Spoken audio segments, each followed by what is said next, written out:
Issues related to diversity, equity, and inclusion have assumed a prominent position in many global corporations. Embracing diversity, designing equitable practices, and creating an inclusive work culture are increasingly being seen as fundamental to the prosperity of any organisation.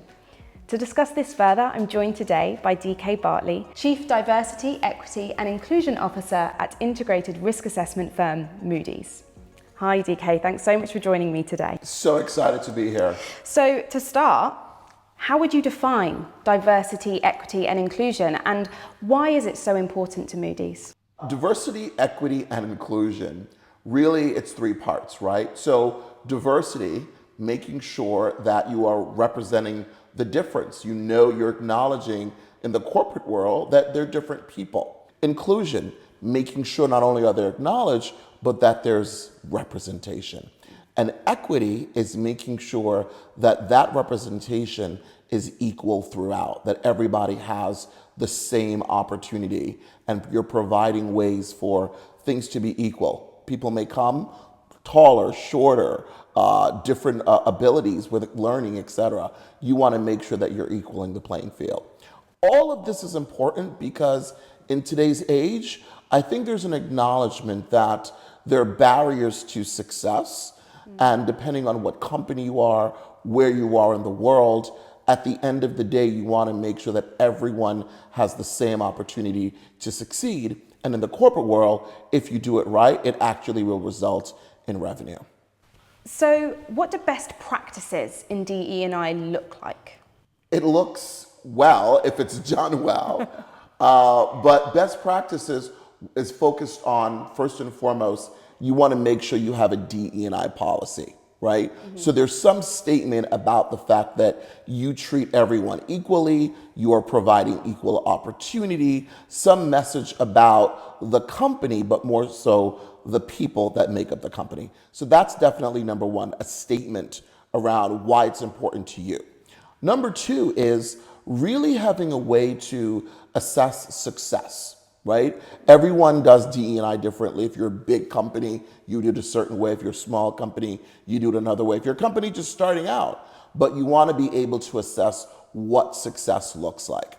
Third, and I think this one is really, really important, make sure that your DE&I represents your organization.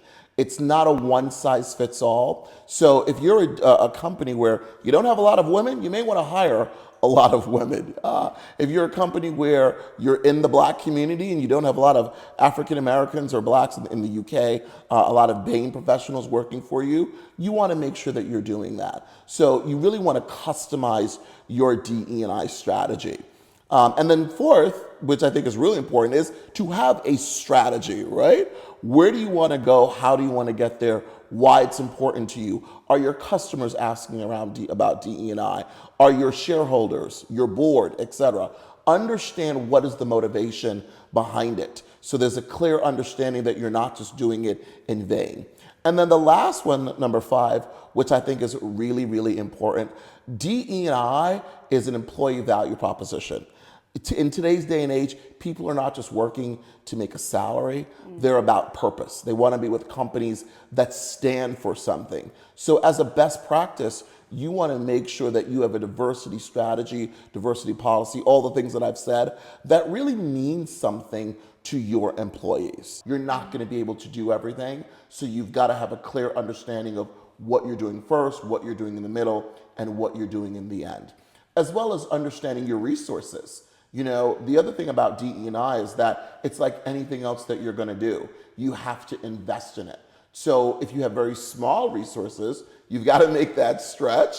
If you have much more larger resources, you've got to figure out how do you maximize that. If you focus on those as a best practice and you're measuring success, you will have a great understanding of how you can build DE&I as a strategy and not as a tactic. Moody's is at the cutting edge of innovation in this field.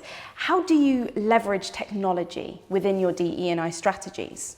We leverage it in a variety of ways. For us at Moody's, we have an app, and that is pretty groundbreaking because there's an app for that. So if you want to know best practices related to diversity terminology, names, definitions, things like, when people have their pronouns in front of their names. How do you do that? What does that mean? When you want to understand how to talk about race, all of these things are really important. We have an app for that, and we leverage technology in that way.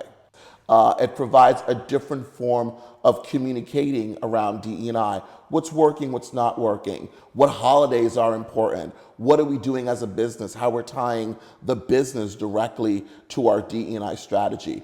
Acknowledgements and awards, we won X and we are acknowledging X for whatever purpose and whatever reason. So technology plays a huge role at our company. And then, of course, we also do training that's also done on a variety of different platforms around DE&I. Even our surveys, right? I mean, that I think is also a good example that we do surveys that really assess what we're doing at the company that people like, that people don't like, et cetera. And it gives us really what I would want to say a key performance indicator on what are the things we need to do more of, as well as what are the things that are maybe good but not great, right? And we get that with real data because it's done on a technology platform, but it's just so important because the data doesn't lie.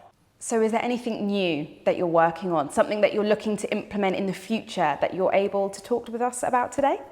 We are looking to implement our new BRG processes. So we're going to have a BRG summit. So that's all the business resource groups basically working together to plan out our strategy for 2023. And they all come together, all 9 of them. We have 9 of them at Moody's. And we really focus on thinking about what's working, what's not working, where we want to go, what we want to do, and how does this relate to the business priorities for 2023. There's so many more ways for us to even be more inclusive. We want to continue that journey, and that's a key piece of what DE&I is about. It's a journey that continues. It's not a one and done. So right now, we're planning our summit, which is really, really important. We're getting a lot of our business leaders to come and talk about what they're working on so that the business resource groups can help them with that in whatever way, whether it's research, proof of concept, just giving ideas or being a litmus test.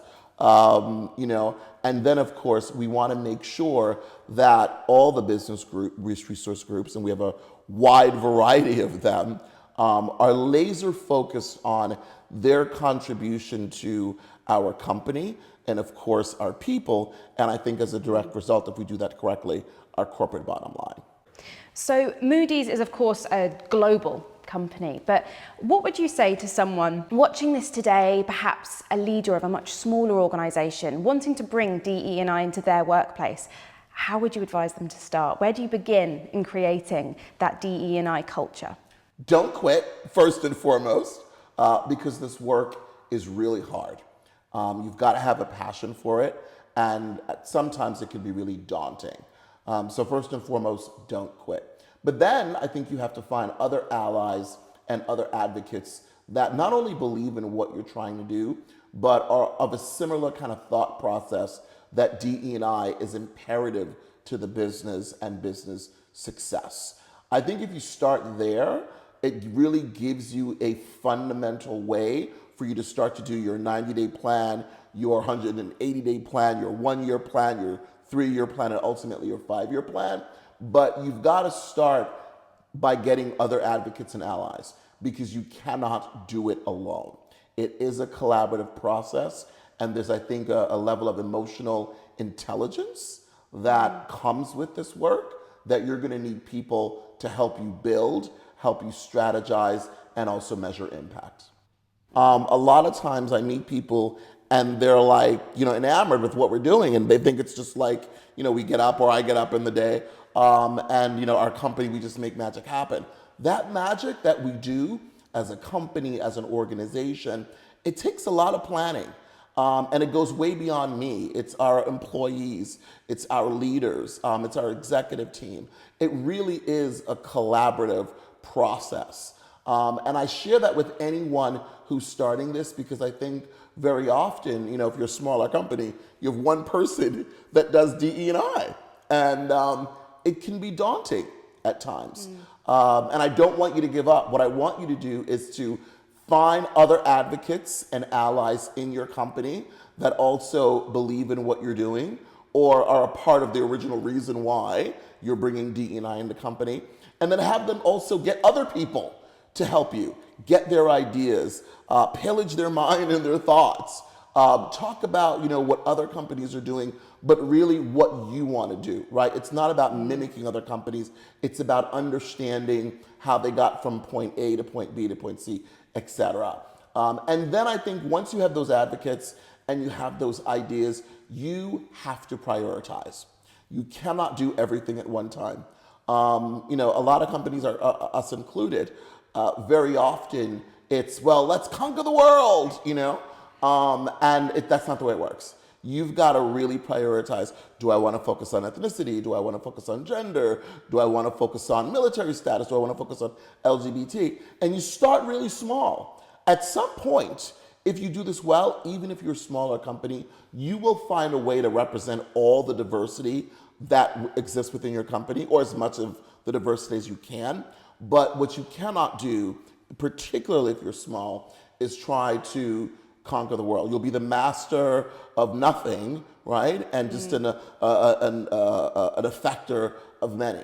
And that's not what you want to do. You want to have impact. So it's really important when you start small to have priorities on what you're going to do first. You will get to everything, but what you're going to do first and who is going to help you with that process. You will go from allies to advocates to ERG groups and BRG groups and affinity groups. But it's not going to be, I'm starting DE&I and I have these affinity groups.